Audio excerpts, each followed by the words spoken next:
بسم الله الرحمن الرحيم. اللهم صل على سيدنا محمد وعلى آله وصحبه وسلم تسليما. اللهم افتح علينا حكمتك وانشر علينا رحمتك يا ذا الجلال والإكرام. وصل اللهم على سيدنا محمد وعلى آله الكرام ولا حول ولا قوة إلا بالله.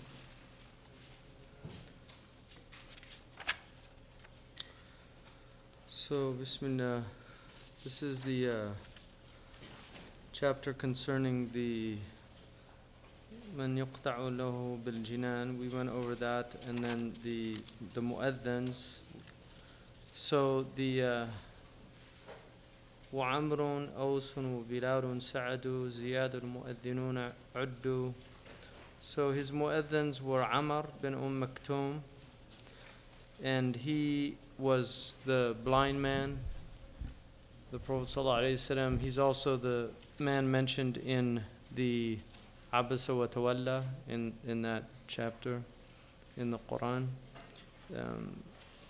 And then Aus Abu Makhdura, Bilal ibn Abi Rabah, who was Ethiopian, most likely, possibly Nubian, freed slave. Abu Bakr radiallahu anhu freed him, and he was the first one to give the adhan. He was the first mu'adhan in Islam.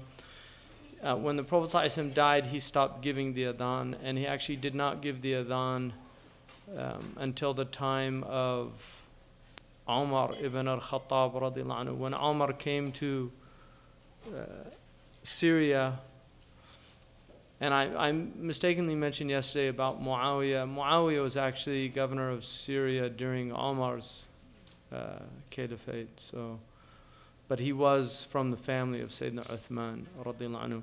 When Muawiyah, when Umar radiallahu anhu came, he asked Bilal to give the adhan, and Bilal gave the adhan, and they say that everybody who remembered the time of the Prophet ﷺ, it's usually told in Medina, but the riwayah that I've seen, that I've heard it told that it was in Medina. When he visited Medina, he gave and that is possible.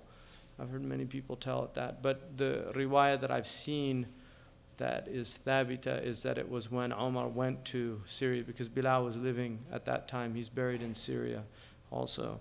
So he gave the adhan, and the Sahaba that heard it came out weeping because they were so moved by remembering the time when he would give the call for the prayer. And then Sa'ad ibn Aid, who was the Mawla of Ammar bin Yasir, he was another of the Mu'adhinun. And then Ziyad ibn al-Harth. So these were the Mu'adhinun, and the Prophet ﷺ said, أَطْوَلُ النَّاسُ أَعْنَاقًا يوم القيامة المؤذنون. The people that have the longest necks on the Day of Judgment are the people that give the adhan. Long neck, it was associated with sharaf for the Arabs. So, and then also the Prophet ﷺ in a riwayah said that they had the greatest reward. There's a khilaf about whether the mu'adhin is actually better than the imam, or vice versa. And many said that mu'adhin's reward is greater because the imam has to pray anyway. So the mu'adhin, though, is doing something extra. So it's a fard kifaya that he's fulfilling by calling people to the prayer. The Prophet ﷺ encouraged the adhan. In the Maliki madhab, the adhan is only called if you're calling others to prayer. But some of the later Malikis said that if you're in a place, because there's the hadith in which the Prophet ﷺ said that if a shepherd was out in the wilderness and he called the adhan, everything will testify for him on the Yawm al-Qiyamah, so that he calls the adhan. And so the later Malikis said that that was a good thing to get the reward of that hadith.